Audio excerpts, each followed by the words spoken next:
कल वाले वीडियो में हमने इंटरनल कंट्रोल सेल्स के बारे में पढ़ा था। आज हम इंटरनल कंट्रोल परचेज के बारे में पढ़ेंगे।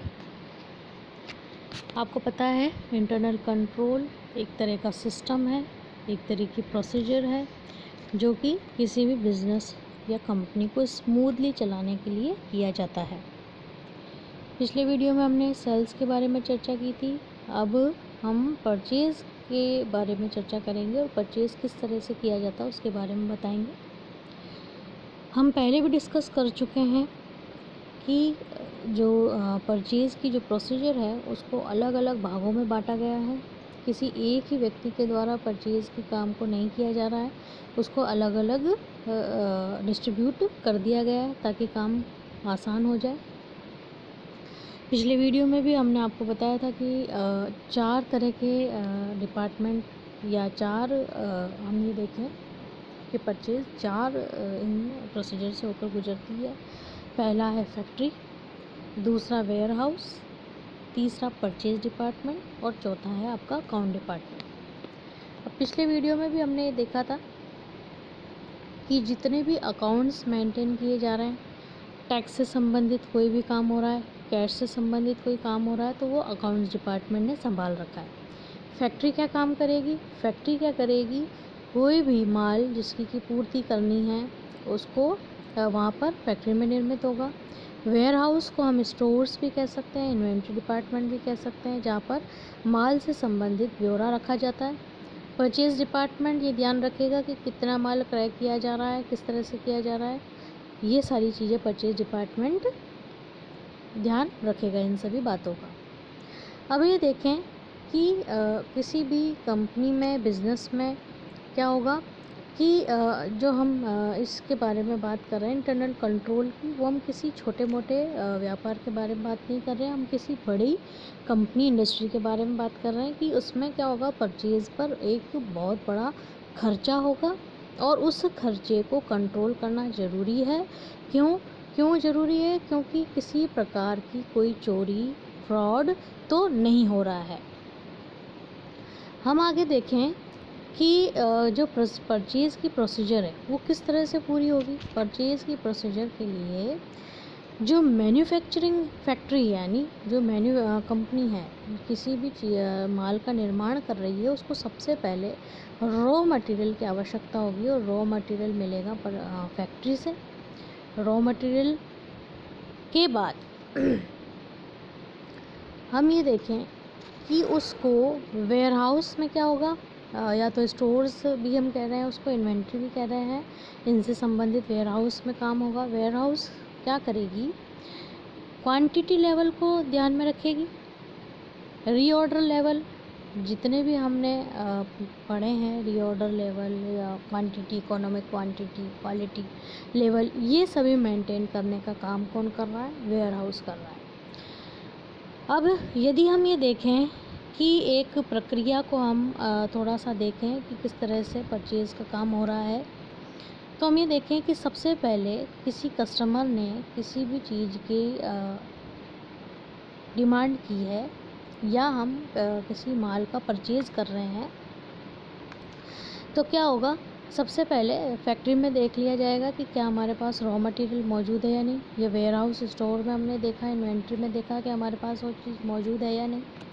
फिर उसकी खबर किस तक पहुंची? परचेज़ डिपार्टमेंट तक गई। परचेज़ डिपार्टमेंट तक जाने के बाद में जो ख़रीदारी हो रही है उसको लिखित रूप में रखा जा रहा है। लिखित रूप में रखने के लिए उसको कहाँ पहुंचाया जा रहा है? अकाउंट सेक्शन में उसका काम हो रहा है। इन्वेंट्री से रिलेटेड है या कोई भी परचेज़ है तो वो सारा काम कौन देख रहा है? अकाउंट डिपार्टमेंट देख रहा है। पहले भी हमने पढ़ा है कि अकाउंट डिपार्टमेंट कैश से रिलेटेड, टैक्स से रिलेटेड, रिसिप्ट या पेमेंट से रिलेटेड जितना भी है वो सभी काम हमारा अकाउंट सेक्शन देख रहा है या अकाउंट डिपार्टमेंट देख रहा है। अब फैक्ट्री और वेयर हाउस को अलग अलग क्यों रखा जा रहा है? फैक्ट्री और वेयर हाउस को इसलिए अलग अलग रखा जा रहा है ताकि उनका किसी एक व्यक्ति में के हाथों में काम ना रहे और फ्रॉड की गुंजाइश ना रहे। इसी तरह परचेज़ भी एक व्यक्ति कर सकता है, लेकिन अकाउंट डिपार्टमेंट क्यों बनाया जा रहा है? इसी वजह से बनाया जा रहा है कि परचेज़ डिपार्टमेंट और अकाउंट डिपार्टमेंट अलग अलग होने से 2 लोगों के हाथों में ये की जा रही है और जो खरीदारी की जा रही है उसका बिलों को लिखने का काम अकाउंट डिपार्टमेंट करेगा और परचेज से रिलेटेड कामों को, परचेज कितनी हो रही है उसका ब्यौरा परचेज डिपार्टमेंट रखेगा। अब जो माल तैयार हो चुका है या जिनकी खरीदारी हम कर रहे हैं, वो सप्लायर हो सकता है, कई तरह के सप्लायर हों, लेकिन उन सप्लायर से कोटेशन मांगी जा रही है। जो सप्लायर कम से कम लागत में माल अवेलेबल करवा रहा है उस व्यक्ति को, उस सप्लायर को हमने मांग कर ली, हमने परचेज ऑर्डर उसको इशू कर दिया। अब सप्लायर क्या कर रहा है, सप्लायर जो है उसको रेडी कर रहा है, ऑर्डर को रेडी करके वो एडवांस की मांग करेगा। एडवांस मांग करने पर अकाउंट सेक्शन में वो चीज़ जाएगी। अकाउंट सेक्शन के अंदर इनवॉइसेस वगैरह तैयार किए जाएंगे और अकाउंट सेक्शन जो है एडवांस में पेमेंट करने की तैयारी करेगा और एडवांस पेमेंट का काम अकाउंट सेक्शन देखेगा। अब जब हमारा डिमांड ऑर्डर कंप्लीट हो चुका है, डिमांड ऑर्डर हमें के अकॉर्डिंग हमें माल रिसीव्ड हो गया है, तो जो बचा हुआ पेमेंट है वह भी अकाउंट सेक्शन के द्वारा ही किया जाएगा। तो ये जितनी भी प्रक्रियाएं अपनाई जा रही है, जितना भी काम किया जा रहा है, वो सभी इंटरनल कंट्रोल कहलाएगा।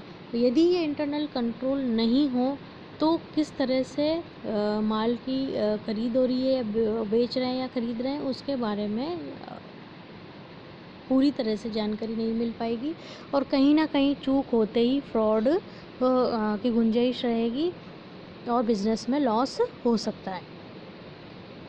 अब हम ये देखें कि इन सब चीज़ों से 2-4 बातें निकल के सामने आ रही है।